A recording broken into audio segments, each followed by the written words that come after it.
a really long time ago, I lost my first husband. He didn't die. He voluntarily disappeared because I had high expectations for marriage, like, you should come home at night and stop dating.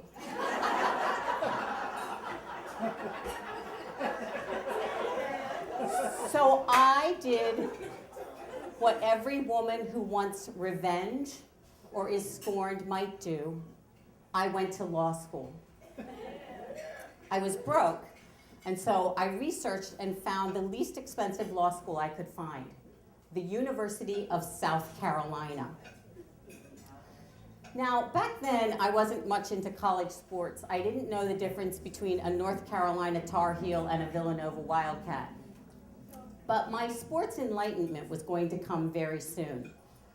I was walking through the bookstore buying my books for law school, and I saw on the sweatshirts and t-shirts and beer mugs and beer mugs and beer mugs the University of South Carolina Gamecock. And I thought, oh my God, does this have something to do with cockfighting?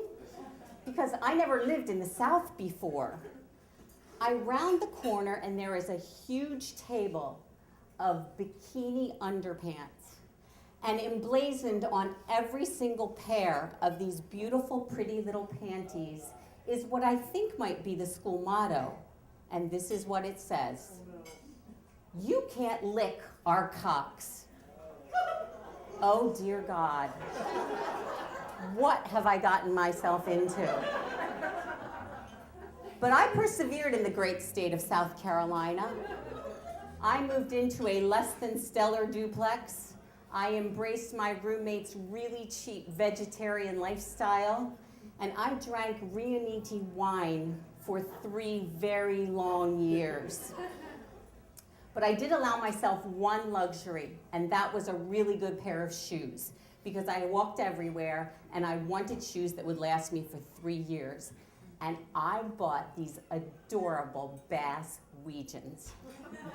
Well, they didn't have to be ugly, they just had to be good. So they were cordovan, and they had tassels, and they had these crepe soles, and that was very in at the time, and if you don't know what that is, crepe soles are the spongy, rubbery stuff that you feel like you're walking on a bouncy castle all day long. I love these shoes. Now, what you might not know about South Carolina is that it can get very cold in the winter time. And some genius put the only heating vent in our duplex behind the staircase. So the only heat we had in our duplex was behind the staircase. And my roommate and I would gather all our clothes in the morning and go downstairs and get dressed in front of the heating vent. And we didn't have any curtains on the window, but it was fine. I told my mom it was fine. And one day I came home from school and it was so cold. It was raw and it was rainy and I was freezing. I was pretty sure I was getting the flu. So I inched over to that heating vent and I stood there and I let the wind blow up and through my hair, and it was so warm, and honestly it was like every Beyonce video you've ever seen, except she wasn't born yet, so I hadn't seen that. And I'm getting ready to get off because I was there a couple minutes and I can't move. I'm stuck. I realized 2 things. Number 1, I have melted my shoes to the heating grate. And number 2, I actually could get out of my shoes to get off of the heating grate. So I ran to the kitchen, grabbed a spatula, picked up my shoes, turned them over, and they had the most beautiful grill marks on the bottom of those shoes, like a gorgeous steak that I hadn't eaten in a very long time. And I put those shoes back on, and I wore them for 2 more years. And even though I weebled like a wobble, everywhere I went, I held my head high because my heart had been broken. My shoes were now broken. I was still broke.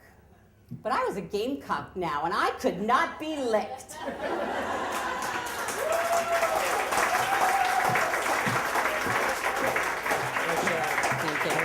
Cathy, everybody. Well done.